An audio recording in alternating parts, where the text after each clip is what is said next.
Hi, good morning and welcome back. This is Dhirendra Kumar and just you are watching our YouTube channel English by DS. मेरे भाइयों, आज English vocabulary का session number 3 होगा जिसमें हम लोग कुछ वर्ड्स को डिस्क्राइब करने वाले हैं, डिस्कस करने वाले हैं। तो चलिए बिना समय गवाए शुरू करते हैं सर। आज का पहला वर्ड जिसका नाम है हॉलोकॉस्ट। मेरे साथ में बोलेंगे ज़रूर, हॉलोकॉस्ट। हॉलोकॉस्ट का मतलब होता है सर तबाही, या बोल सकते हैं हॉलोकॉस्ट का मतलब होता है बर्बादी। तबाही और बर्बादी का मतलब समझते होंगे, विध्वंस कह सकते हैं सर, किसी चीज़ को बर्बाद करना कह सकते हैं, या तो फिर किसी चीज़ को तबाह करना कह सकते हैं हम। अब देखिए इसके सिनोनिम्स और एंटोनिम्स की बात करते हैं। इसके सिनोनिम्स की अगर बात करते हैं सर, ओके, तो इसके सिनोनिम्स हो सकते हैं डिस्ट्रक्शन। डिस्ट्रक्शन पहला वर्ड आया सर, डिस्ट्रक्शन। अगर समझने के हिसाब से बात करते हैं आप कि डिस्ट्रक्शन का सही सबसे अच्छा वर्ड मीनिंग क्या हो सकता है, तो आप बोल सकते हैं डिस्ट्रॉय। डिस्ट्रॉय, ओके गाइस, समझने के लिए ना सर आपके लिए सबसे बेहतर वर्ड मीनिंग रहेगा डिस्ट्रॉय। डिस्ट्रॉय का मतलब होता है बर्बाद करना या तो फिर किसी चीज को तबाह करना।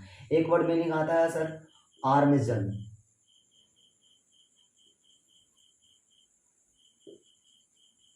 आर्मजन, मेरे साथ में बोलेंगे ARMAGEDDON। Armageddon, ARMAGEDDON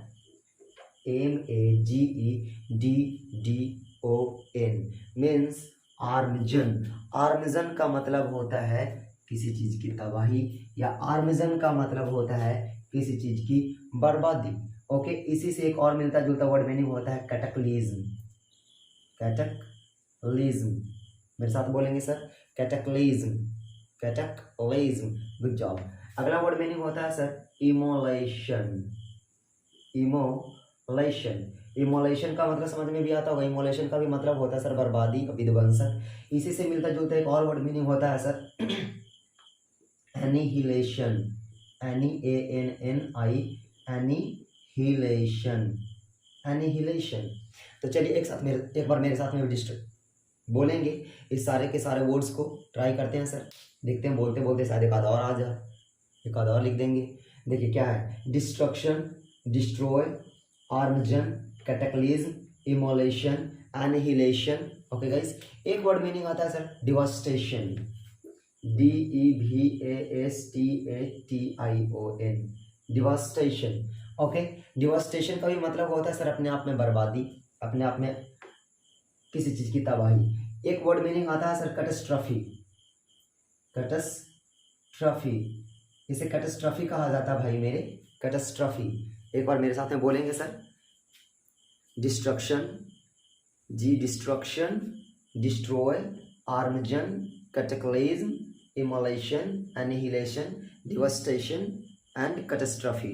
good job.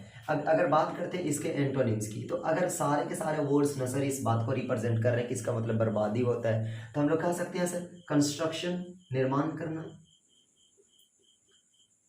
Construction, construction का मतलब होता है चीजों का निर्माण करना।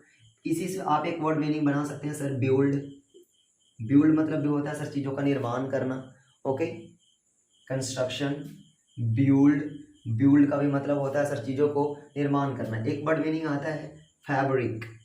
फैब्रिक, यू जोड़ तोड़ करना सर, एक चीजों को साथ में जोड़ तोड़ कर एक बनाने की प्रक्रिया को ना फैब्रिक कहा जाता है। ये सब ना ज्यादातर कपड़ों वाली बातों में बहुत ज्यादा होता है। ओके, कपड़ों वाली में जैसे होता है ना, धागों को जोड़कर एक नया नया वस्त्र तैयार किया जाता है, दैट्स अ फैब्रिक।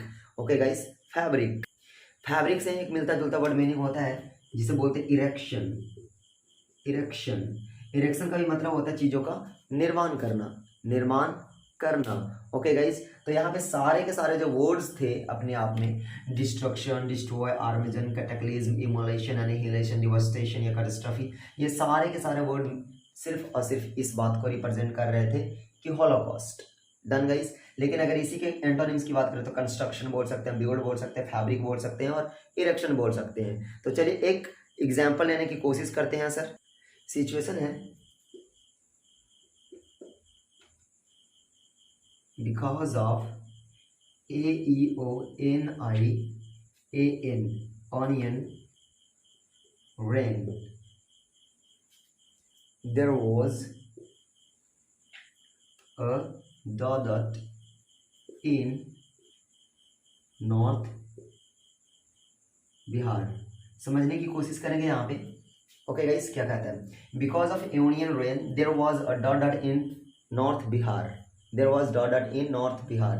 मैं एक बार फिर से बोलता हूँ सर कि because of union rain there was a dot in north Bihar. तो यहाँ पे जितने भी ब्लैंक्स हैं सारे के सारे वर्ड्स क्या रिप्रेजेंट कर रहे हैं, कंस्ट्रक्शन को या हॉलोकॉस्ट को। खुद से समझने की कोशिश कीजिए। तो यहाँ पे आपको क्या है कि ऑनियन रेन की वजह से नॉर्थ बिहार में क्या हो सकता है, कंस्ट्रक्शन सुपर। ऑनियन का मतलब क्या होता है सर, ऑनियन का मतलब होता है भाई साहब बहुत ज़्यादा, ओके, या लगातार कह सकते हैं, रेगुलरली कह सकते हैं आप यहाँ पे। तो रेगुलर वर्षा होने की वजह से नॉर्थ बिहार में क्या भाई साहब, तो बहुत ज़्यादा तबाही है, हॉलोकॉस्ट है, डिस्ट्रक्शन है, डिस्ट्रॉय है, आर्मजन है, कैटेक्लिज्म है, इमोलेशन है, एनिहिलेशन, डिवास्टेशन और कैटास्ट्रॉफी है। कहाँ, तो नॉर्थ बिहार में। तो चलिए मूव करते हैं हम लोग सेकंड वर्ड की ओर। और आज का हमारा सेकंड वर्ड भी बहुत अच्छा है सर। चलिए मूव करते हैं हम लोग सेकंड वर्ड की ओर। आज का हमारा दूसरा वर्ड है सर रिक्रूडसेंस। RECRUDESCENCE,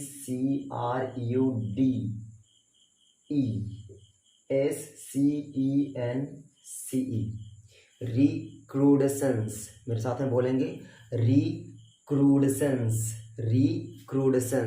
भाई इसका मतलब क्या होता है सर, तो किसी चीज को हैपनिंग अगेन एंड अगेन, किसी चीज का बार बार होना, हैपनिंग अगेन एंड अगेन, किसी चीज का बार बार होना ही अपने आप में क्या कहलाता है भाई, तो रिक्रूडसेंस कहलाता है सर। ओके, रिक्रूडसेंस का मतलब होता है हैपनिंग अगेन एंड अगेन, बार बार किसी चीज का होना अपने आप में रिक्रूडसेंस कहलाता है। तो चलिए अगर बात करें हम लोग इसके सिनोनिम्स की, तो सिनोनिम्स काफ़ी इजी हैं सर। पहला वर्ड है रिकरेंस। मेरे साथ में बोलेंगे रिकरेंस। Okay, recurrence. एक वर्ड मीनिंग होता है सर इको। आप लोग इसे एको भी बोल सकते हैं, एको या इको।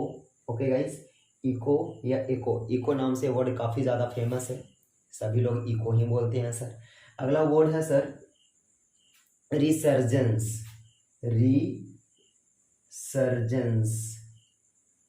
Recurrence, echo, resurgence. और एक इसी से मिलता जुलता वर्ड आता है रिविविफिकेशन। ओके, रिविविफिकेशन का भी मतलब होता है भाई किसी चीज का बार बार होना। ओके, चलिए एक एग्जांपल लेने की कोशिश करते हैं सर। जैसे देखिए, we have burn dot of terrorism enough, but we do not stand it anymore। समझने की कोशिश कीजिएगा। We have borne recrudescence of terrorism enough, मतलब हम लोगों ने टेररिज्म के बार बार होने वाले घटनाओं को बहुत ज़्यादा बॉर्न किया है। ओके, बहुत ज़्यादा बर्दाश्त किया है, बहुत ज़्यादा, बट लेकिन वी विल नॉट, यहाँ पे विल नॉट किया sir, we will not stand it anymore, अब हम लोग इसे और बर्दाश्त नहीं करेंगे। ओके, तो यहाँ पे क्या क्या होगा sir, we have borne recrudescence of terrorism enough, we have borne recurrence of terrorism enough, we have born echo of terrorism enough, we have resurgence of terrorism enough, we have revivification of terrorism enough, but we will not stand it anymore। okay guys, ये आज का हमारा second word रहा sir. Move करते हैं हम लोग third word की ओर, और आज का हमारा थर्ड वर्ड क्या है, तो चलिए भाई साहब आगे बढ़ते हैं और देखते हैं। आज का हमारा थर्ड वर्ड काफ़ी इजी है और काफ़ी अच्छा है, अच्छा से याद रखिएगा सर। हम लोगों के लिए कर्टियस हो सकता है, हम लोगों के लिए लाभप्रद हो सकता है, नुकसानदेह तो बिल्कुल नहीं हो सकता है सर। आज का हमारा वर्ड है थर्ड वर्ड सैल्यूब्रियस। सैलूबरियस, मेरे साथ में बोलेंगे सर, सैलूबरियस, SALUBRIOUS, सैलूबरियस। सैलूबरियस का मतलब क्या होता है भाई? सैलूबरियस का मतलब होता है सर लाभप्रद या लाभदायक। ये दोनों तरीके से यूज किया जाता है इस वर्ड को। दोनों तरीके से कहने का मतलब है कि सैलूबरियस का यूज दो तरीके से किया जाता है सर। एक तो थिंग के लिए, मतलब समथिंग, ओके, और एक होता है समबॉडी के लिए, मतलब पर्सन के लिए। सुनिएगा जरा ध्यान से, ये वर्ड ना सर बहुत बार रिपीट किया गया CHSL में। कहता है समथिंग और समबॉडी। सैलूबरियस का मतलब होता है लाभप्रद। ये समथिंग के लिए भी यूज होता है और समबॉडी के लिए भी यूज होता है। अब समझने वाली बात ये है कि सर कब ये वर्ड अपने आप में समथिंग को रिप्रेजेंट करेगा और कब ये वर्ड अपने आप में समबॉडी को रिप्रेजेंट करेगा। तो देखिए, समथिंग का मतलब होता है किसी वस्तु के लिए, समबॉडी का मतलब होता है किसी इंसान के लिए या तो फिर किसी पर्सन के लिए। अगर बात करते हैं समथिंग से रिलेटेड, किसी वस्तु से रिलेटेड, तो आप यहाँ पे पहला वर्ड को समझने के हिसाब से लिख सकते हैं सर होलसम, ओके, होलसम। इसी से एक मिलता जुलता वर्ड आता है sir healthful, healthful, okay guys, healthful. एक इसी से मिलता जुलता वर्ड आता है sir salutary, salutary, SALUTARY, salutary, okay guys, salutary. आप यहाँ से ना सर होलसम, हेल्थफुल, ये सैल्यूटरी को याद कर सकते हैं। और यहाँ से सर इसका मतलब सारा का सारा लाभप्रद है, सारा का सारा मतलब लाभप्रद है या लाभदायक कह सकते हैं एक तरीके से, ओके गाइस। और इसका मतलब क्या होता है सर? तो इसका मतलब होता है भाई कर्टियस। कर्टियस का मतलब होता है मिलनसार। मिलनसार को आप बोल सकते हैं डिसेंट, ओके, डिसेंट। डिसेंट का मतलब होता है जो बहुत ज़्यादा मिलनसार भावना का हो या जो मिलनसार नेचर का पर्सन होते हैं उसे कर्टियस कहते हैं सर। तो जैसे आप समझने की कोशिश करें, एप्पल हमारे लिए कर्टियस है या डिसेंट है? बिल्कुल नहीं है। वो हमारे लिए मिलनसार नहीं है, वो हमारे लिए कर्टियस नहीं हो सकता सर। वो सैलूबरियस है ज़रूर। सैलूबरियस आप एप्पल को भी कह सकते हैं और सैलूबरियस आप अपने दोस्त को भी कह सकते हैं। आपका दोस्त आपके लिए सैलूबरियस है। अगर आप ड्राई फ्रूट्स खाते हैं तो वो आपके लिए सैलूबरियस है। लेकिन अगर यहाँ से बात चुनने को आ जाना सर, तो याद रखिएगा कि सैलूबरियस दो तरीके से रिप्रेजेंट किया जाता है, एक समथिंग के लिए और एक समबॉडी के लिए। जब समथिंग के लिए आएगा तो ये वस्तु के लिए यूज किया जाएगा और समबॉडी के लिए आएगा तब ये किसी पर्सन को रिप्रेजेंट करेगा। अगर ये होलसम आता है तो जाहिर सी बात है अपने बाद में आने वाला कोई नॉन वस्तु को रिप्रेजेंट कर रहा होगा सर। अगर बात करते हैं हेल्थफुल, तो ये भी किसी वस्तु को रिप्रेजेंट कर रहा होगा सर। सैल्यूटरी, सैल्यूटरी भी अपने आप में किसी वस्तु को रिप्रेजेंट कर रहा होगा। लेकिन अगर बात करते हैं कर्टियस की, तो कर्टियस का मतलब होता है मिलनसार। डिसेंट, डिसेंट का भी मतलब होता है बेहतरीन यानी कि मिलनसार। मिलनसार को एक ना सर पोलाइट वर्ड से रिप्रेजेंट किया जाता है, पोलाइट। पोलाइट किसे कहेंगे? मतलब जो हमेशा मिलकर रहता है लोगों से, ओके। इसी से एक मिलता जुलता वर्ड आता है स्वैब, SUABE। स्वैब का मतलब होता है जो काफ़ी ज़्यादा हम्बल नेचर का होता है या जो काफ़ी ज़्यादा मिलनसार नेचर का होता है उसे स्वैब बोलते हैं, ओके। जैसे देखिए एक एग्जाम्पल लेने की कोशिश करते हैं सर। अगर बोलते हैं कि air quality index of hill station, air quality index of hill station is salubrious for health. आप यहाँ पे क्या अंदाज़ा लगा सकते हैं सर? सैलूबरियस है, क्या वो कर्टियस हो सकता है? क्या वो डिसेंट हो सकता है? क्या वो पोलाइट हो सकता है? क्या वो स्वैब हो सकता है? बिल्कुल नहीं सर, बिल्कुल नहीं हो सकता। वो हमारे लिए होलसम हो सकता है, वो हमारे लिए हेल्पफुल हो सकता है, वो हमारे लिए सैल्यूटरी हो सकता है, ओके। लेकिन अगर मैं बोलूँ one of my friends is dot for me, for me क्यों कह रहे हैं सर? वो तो सबके लिए होगा भाई, वो तो सबके लिए होगा, स्पेशली मेरे लिए थोड़ी ना होगा सर। जैसे देखिए one of my friends is courteous वो मेरे लिए कर्टियस हो सकता है सर, वो मेरे लिए डिसेंट हो सकता है, वो मेरे लिए पोलाइट भी हो सकता है, वो मेरे लिए स्वैब भी हो सकता है। ओके, तो one of my friend is salubrious, लेकिन इसके लिए आएगा sir courteous, decent, polite, suave. Done guys.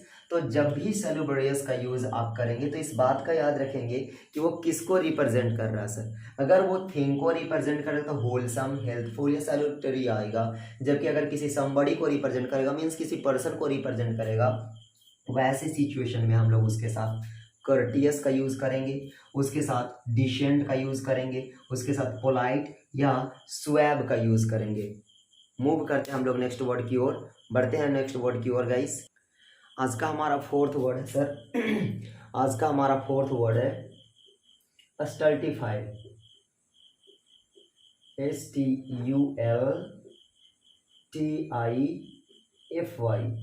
Stultify, stultify का मतलब होता क्या है सर? स्टल्टिफाई का मतलब होता है भाई, स्टल्टिफाई का मतलब होता है सर किसी भी निगेटिव चीज को पॉजिटिव प्रूफ करना। ओके, किसी भी निगेटिव चीज को पॉजिटिव प्रूफ करना अपने आप में क्या कहलाता है सर? स्टल्टिफाई कहलाता है। तो स्टल्टिफाई के अगर सिनोनिम्स की बात करें हम लोग, सिनोनिम्स की बात करें तो आप एक तरीके से क्या कह सकते हैं? Make a full, make a full. आप किसी भी गलत काम को पॉजिटिव मतलब कि उसे सही साबित करने की कोशिश कर रहे हैं, मतलब सामने वाले को मूर्ख ही तो बनाने की कोशिश कर रहे हैं सर। सामने वाले को मूर्ख बनाने की कोशिश कर रहे हैं मतलब क्या कर रहे हैं? स्टल्टिफाई करने की कोशिश कर रहे हैं।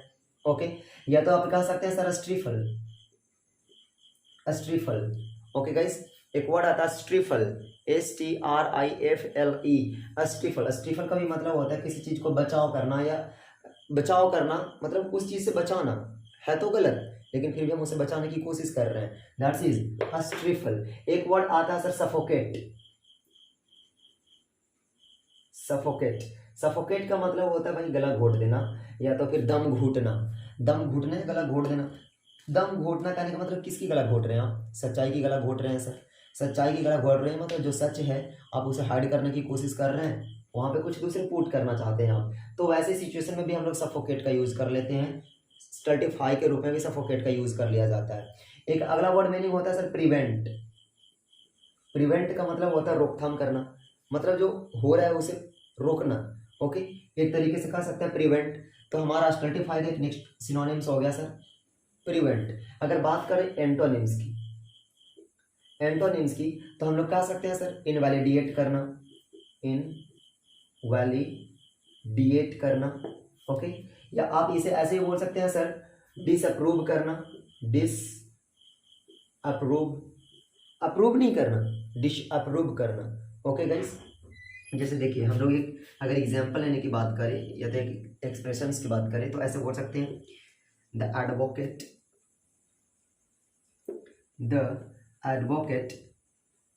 Dot dot the winner client innocent. Okay, देखिए क्या कहता है सर, कहता है कि the advocate dot dot the winner client innocent. देखिए विनर का मतलब क्या होता है? विनर का मतलब होता है करप्ट। करप्ट का मतलब समझते होंगे दुराचारी, अत्याचारी। तो एडवोकेट ने विनर क्लाइंट को क्या साबित किया? इनोसेंट, जबकि वो दोषी था, फिर भी उसने उसको क्या पॉजिटिव शो किया या नहीं किया? मतलब वो गलत था फिर भी उसने उसे सही साबित करने की कोशिश किया, नहीं की किया? तो किया, तो हम लोग वहां पे स्टर्टिफाइड करेंगे सर, कर सकते हैं ना? बिल्कुल। तो हम लोग लिखेंगे the advocate stultified the winner client innocent.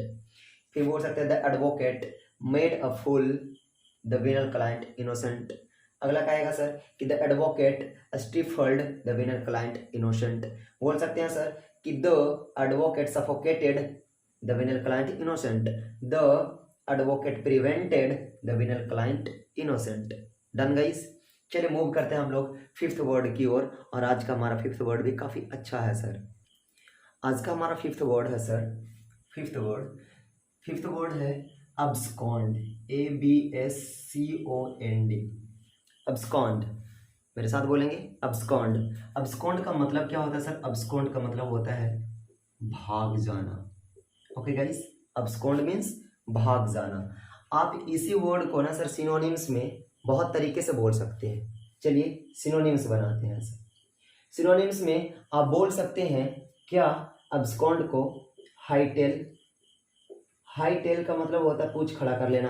पूंछ खड़ा मतलब देखे होंगे कभी जानवरों को कि भाई भागने के क्रम में ना सर, भागने के सेंस में वे लोग अपना पूंछ खड़ा कर लेते हैं और यू भाग लगाते हैं, मतलब दौड़ लगाते हैं। तो हाईटेल, हाईटेल एक एक्सप्रेशन बनता है सर। हाईटेल का मतलब होता है भाग खड़ा होना। एक वर्ड आता है बोल्ट, BOLT। बोल्ट का भी मतलब होता है भाई सर दूर निकल जाना या भाग खड़ा होना। एक वर्ड आता है सर डिकैम्प। डिकैम्प का मतलब समझिएगा, हम आपको समझाने की कोशिश करते हैं। देखिए डिकैम्प का मतलब क्या होता है ना कि जब कोई टेररिस्ट लोग होते हैं बॉर्डर के अंदर घुस जाते हैं और दोनों तरफ से ना सर जब गोलीबारी शुरू होती है तो ये लोग इसकी डर से, मतलब गोली गिरने की या गोली चलने की आवाज़ से या तो फिर डर से ये लोग अपना कैंप को बोरिया बिस्तर उठाकर पीछे की घसक जाते हैं। पीछे को घसक जाना ही क्या कहलाता है, डी कैंप कहलाता है सर। ओके, मतलब भाग जाना। एक तरीके से आप इसे भाग जाना ही तो कह सकते हैं ना sir, D camp. D camp मतलब ये एक तरीके से कह सकते हैं भाग जाना। एक बहुत ही अच्छा वर्ड आता है स्कीडॉडल। Ski DADDLE, स्कीडॉडल। स्कीडॉडल जी मेरे साथ बोलेंगे, काफ़ी अच्छा वर्ड होता है स्कीडॉडल। स्कीडॉडल, गुड जॉब। और इसी का एक और एक्सप्रेशन आता है sir fly the coop. Fly the coop. सारे के सारे वर्ड्स का एक ही मतलब है भाग जाना। ओके, अगर बात करते हैं इसके एंटोनिम्स की, तो एंटोनिम्स मतलब भाग जाना मतलब रुकना। रुकना को बोल सकते हैं रीमेन, बोल सकते हैं आप स्टे, बोल सकते हैं आप कम बैक, बोल सकते हैं आप रिटर्न, या तो फिर आप बोल सकते हैं सर कम बैक या remain, stay, come back, return. Okay guys, चलिए एक छोटा सा एक्सप्रेशन लेते हैं इसके लेकर, मतलब एक छोटा सा सेंटेंस बनाने की कोशिश करते हैं सर। देखिए सेंटेंस क्या है भाई, आप लोग सुने होंगे विजय माल्या का नाम। तो आफ्टर डिफेलकेशन, डिफेलकेशन को स्कैम बोलते हैं, scam. Okay, after defalcation Vijay Mallya dot dot from the country. Okay guys, देखिएगा क्या है सर। कहता है कि आफ्टर डिफल्केशन, डिफल्केशन का मतलब होता है स्कैम।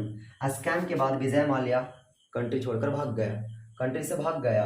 तो absconded from the country, D लगा दें जरा इसमें। Hightailed from the country, decamped from the country, skedaddled from the country, flown from the country, flown the coop from the country बनेगा सर। ओके, तो चलिए एक बार फिर से कोशिश करते हैं बोलने की, फिर साथ में बोलेंगे। आज का वर्ड है सर अब्सकॉन्ड। अब्सकॉन्ड मीन्स भाग जाना। हाईटेल, हाईटेल मतलब भागने के सेंस में पूंछ खड़ा करना, मतलब पूरी तैयारी कर लेना। एक होता है डिकैम, डिकैम का मतलब होता है पीछे की तरफ घसक जाना। स्कीडॉडल या फ्लाई द कूप। एक वर्ड आता है सर बोल्ट, इसे याद रखेंगे, बोल्ट। बोल्ट का भी मतलब होता है मैदान छोड़कर खड़ा हो जाना या मैदान छोड़कर भाग जाना। अगर बात करें एंटोनिम की, एंटोनिम मतलब पहला आता है रिमेन, मतलब वहीं पे बने रहना, या बोल सकते हैं सर, बोल सकते हैं स्टे। रिमेन को आप बोल सकते हैं स्टे। स्टे का भी मतलब होता है भाई सब स्टे लगाना या रुक जाना। ओके गाइस, कम बैक, वापस आना, कम बैक, वापस आना। एक वर्ड आता है रिटर्न, रिटर्न भी कम बैक को ही रिप्रेजेंट करता है। एक वर्ड और आता है सर जिसको हम लोग बोलते हैं लिंगर।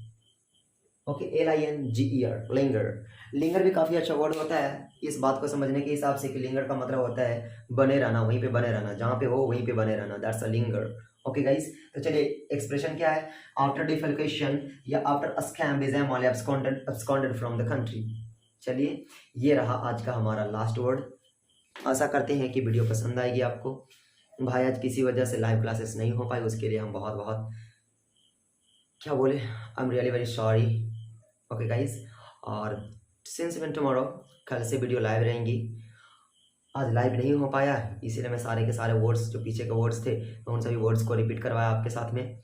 कल से कोशिश रहेगी हमारी कि नेक्स्ट वर्ड करवाया जाए सर, मतलब वर्ड्स करवाया जाए ताकि हम लोग आगे की तरफ सीख सकें। चलिए टुडेस क्लास ऑफ करते हैं, मतलब यहाँ आदत है टुडेस क्लास डिसमिस्ड गाइस। मिलते हैं कल के वीडियो में। तो भाई साहब इंतज़ार करना के इल्म मतलब कल। तब तक के लिए भाई साहब जय हिंद जय भारत।